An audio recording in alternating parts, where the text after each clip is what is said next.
have you ever walked into a room and instead of joining the conversation, you started watching it? Not because you're shy, not because you don't have anything to say, but because something in you automatically starts reading the room before your mouth even gets the chance to open. You catch the eye roll someone tried to hide. You notice the person who laughed a half second too late. You feel the shift in energy when two people are pretending everything's fine, when it clearly isn't. Most people call you quiet, or shy, or in your head too much. But psychology has a different name for what you're actually doing. It's called being a silent observer, and it's one of the rarest cognitive profiles in existence. Stay with me, because by the end of this video, you're going to understand something about the way your brain works that nobody has ever bothered to explain to you. Here's the thing about the world we live in. Loud wins. Confident wins. The person who talks first, talks loudest, talks most, that's the person who gets remembered. We've built entire cultures around the idea that the most visible person is the most valuable person. And if you're someone who goes quiet in rooms where everyone else goes loud, you have probably spent years wondering what's wrong with you. Nothing is wrong with you. What's actually happening, while everyone else is busy performing, is that you are busy collecting. Psychologists call it high-level perceptual processing. It's the brain's ability to filter out the noise and locate the signal, to pull meaning out of things most people don't even register as information. Tone of voice, posture shifts, the microsecond of hesitation. Before someone answers a question they weren't ready for, you don't choose to notice these things. You just do. It's automatic, it's constant, and most of the time, it's completely exhausting. But here's what nobody tells you about that exhaustion.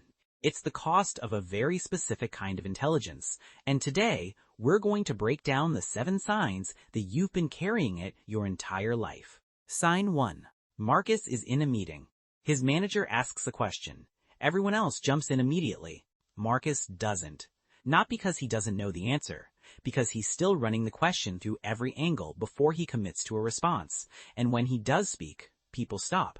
Not because he's loud, because what he says is actually finished. Silent observers don't speak to fill the air. They speak when the thought is complete. Sign 2. You're having a conversation with someone. They tell you they're fine. Their mouth says it. Their eyes don't. There was a flicker, half a second, where something real crossed their face, before the social mask went back up. You caught it. You always catch it. This isn't a superpower. It's a skill your nervous system developed because, at some point in your life, reading people accurately was more important than taking their words at face value. Silent observers became experts in what people don't say because that's where the real information always was. Sign 3. Here's the one that messes with people's heads the most. Marcus loves people. Genuinely. He's interested in them. He asks good questions. He listens like it actually matters. But after 2 hours in a social setting, he needs to go be alone in a room for 3 hours. Not because he didn't enjoy it, because he processed everything. Every conversation, every dynamic, every unspoken thing in the room. His brain was running at full capacity the entire time. People call this introversion, and yeah, that's part of it.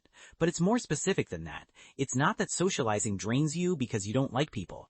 It's that you experience every room at a frequency most people don't even know is broadcasting.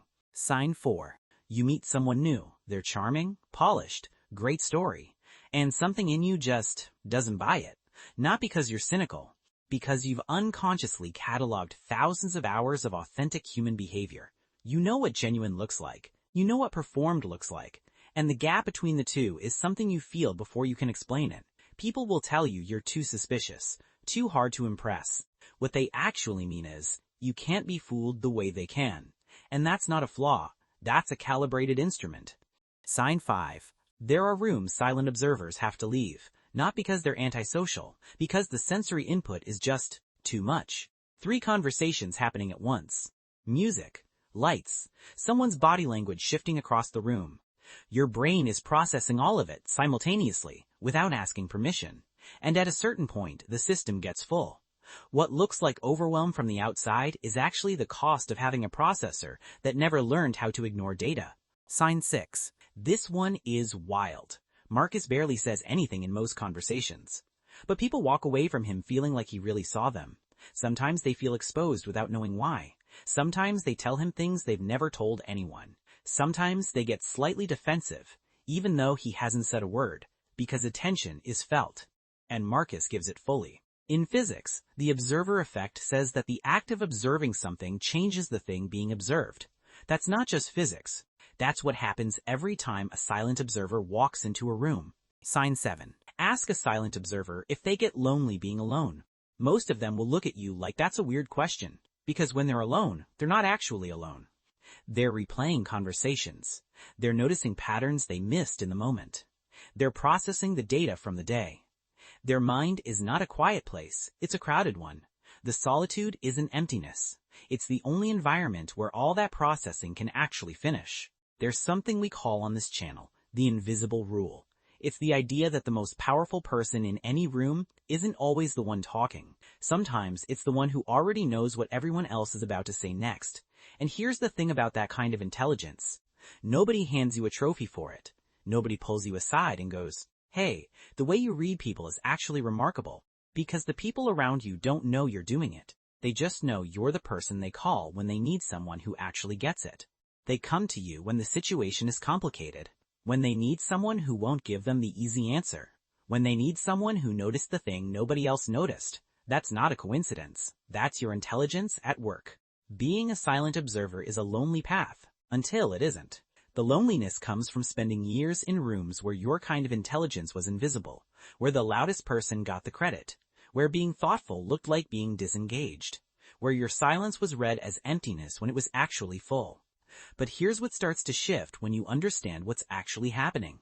You stop trying to perform confidence you don't feel. You stop apologizing for needing quiet after a loud day. You stop second-guessing the read you had on someone that turned out to be exactly right. You start trusting the data.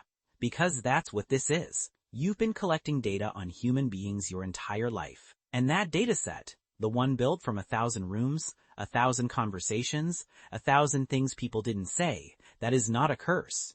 That is an extraordinary thing to carry. Marcus still goes quiet in rooms. He still sits with his coffee and watches before he speaks. He still needs 3 hours alone after 2 hours with people. But he stopped thinking something was wrong with him. Because he finally understood what he was actually doing. He wasn't watching the movie. He was the only one in the room who understood the plot. If any part of this felt like someone finally putting words to something you felt your whole life, that's not a coincidence. You're not broken. You're not too much. You're not too little. You're just tuned to a frequency most people don't know how to hear. Drop a number in the comments, 1 through 7, for the sign that hit closest to home. I read every single one. I'll see you in the next one.